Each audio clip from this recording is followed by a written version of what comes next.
So I did my project on desalination plants, and desalination is when you take seawater and turn it into fresh water. So the history of desalination. It all started with the Greek sailors when they used desalination method by boiling water to evaporate fresh water away from the salt. Romans did a different way of desalination by using clay filters to trap salt. In the 1700s, ships had funnels so when it rained they could funnel the water from their sails into storage places. Soon after that, inventors created distillation plants they used a heat source to boil seawater. When it went to stream, the salt got left behind, and the vapor would condense and turn into distilled water. Until 1980, this form of distillation was used. In 1980, they figured out that they could use reverse osmosis system that used membranes to purify and desalinate water. Today, Navy fleets of around 50 ships have the capacity to desalinate more than 1 million gallons of water a day. And places with large naval bases, like the one in San Diego, are still trying to figure out how to use their fleet's desalination capacity to supply their municipal water systems in times of drought and emergencies. This picture on the top right is a picture of the Greek sailors taking water from the sea and then boiling the salt out of the water. And the other picture on the bottom left is a picture of what the ships looked like when they were doing reverse osmosis. So how does a distillation plant work? It all starts when cool seawater gets pumped through the distilling condenser, where it picks up heat from the hot water vapor coming from the second effect evaporator. And I'll talk about the second effect evaporator later. Then the water passes through the vapor feed heater, where it gains more heat from the hot vapor in the first evaporator.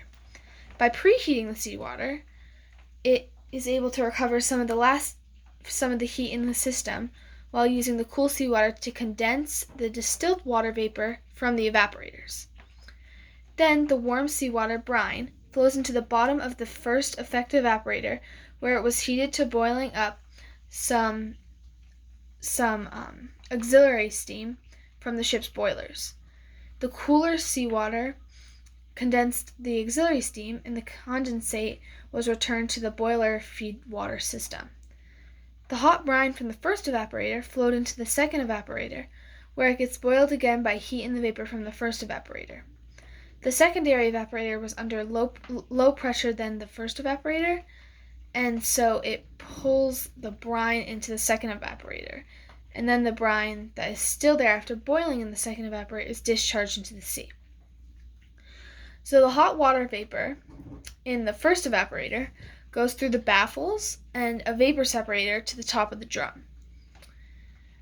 This vapor has small droplets of brine in it. The baffles collect the drops and then drain them back into the brine at the bottom of the drum. The vapor enters the vapor heater, where it loses heat to the incoming seawater, which is what happened in the beginning. But it does not get cool enough to condense, so the cooler water vapor flows into the second evaporator. Since low pressure is in the drum, the water vapor is still enough to boil the brine. Once the vapor loses heat, the brine gets warmer and condenses into a vacuum. The vacuum then pulls the vapor into the first evaporator into the second evaporator. Now, the vapor from the brine in the second evaporator passes through the baffles again to remove the brine droplets, and then they go out of the top into the second evaporator to this distilling condenser, where the vapor again loses heat to the incoming seawater in the condenser and condenses into this distillate. Cool distillate water from the first evaporator is sprayed into the distillate condenser to make the condensation of the vapor from the second evaporator. When the vapor gets condensed, it creates a vacuum that served to draw vapor from the second evaporator, which then the condensate from the distillate condenser is the final fresh water for boiler feeder, drinking water, and other things. So how does a desalination plant work? So the first part is intake screens, which is where the water is pulled into the plant through a huge underwater pipe.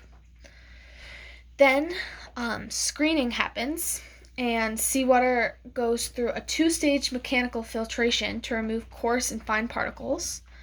Next is called The third step is called dissolved air flotation, where chemicals are added to agglomerate impurities into bigger particles and find air bubbles that are pumped into the float these particles to the surface for easy removal as part of the clarification process. The fourth step is ultrafiltration, and the clarified seawater passes through semi-permeable membranes to remove impurities, microorganisms, and bacteria of smaller sizes.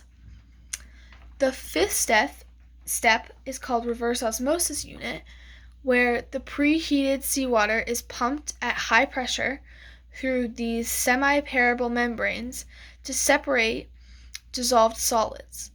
This same technology is used in the new water process. Then the sixth step of a desalination plant is called post-treatment, and that is when the treated water is made potable by adding chemicals such as chlorine and fluoride, which is similar to post-treatment processes at waterworks. And these chemicals prevent E. coli outbreaks. So, the pros and cons of water desalination. So, my first pro is that it provides accessible drinking water. Desalination plants could make a huge impact in areas where there's not a lot of fresh water. A lot of the Caribbean islands are already getting most of their fresh water from desalination plants because there are not a lot of freshwater areas. It is a predictable resource. Desalination plants can provide a resource that people do not have to worry about failing. There are not many things that could stop a plant from working besides if they run out of water, which will likely not happen. My third pro is that it could reduce energy costs. There's a certain energy cost that is with the movement of water. Pumps are used to bring water from a pond from one place to the other.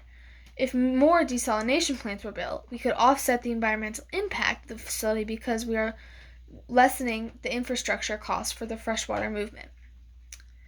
The fourth pro is that it can stop water diversions. Most towns or cities get their fresh water from lakes, rivers, and underground water supply. By using these water sources for a long time, it changes the water habitat. And if we do put in a desalination plant in most towns and cities, then we could help these habitats while also giving water to thousands of households. My fifth pro is that desalination plants can create a water reserve. So sometimes freshwater reserves are helpful. When those times happen, a desalination plant can still happen and make a water reserve with healthy water. By making a freshwater reserve, we can make a huge cycle. When we are using the freshwater reserve, another desalination plant can be used, so we will always have a reserve just in case a big drought happens. By making a reserve, we can maintain agricultural efforts and take care of habitats. So my first con is that there are high costs to build and operate desalination plants. So building a desalination plant can cost between $300 million to $2.9 billion. After the operation, plants can require a lot of energy. Between 1/3 to 1/2 of the total cost of making desalination water is the energy cost.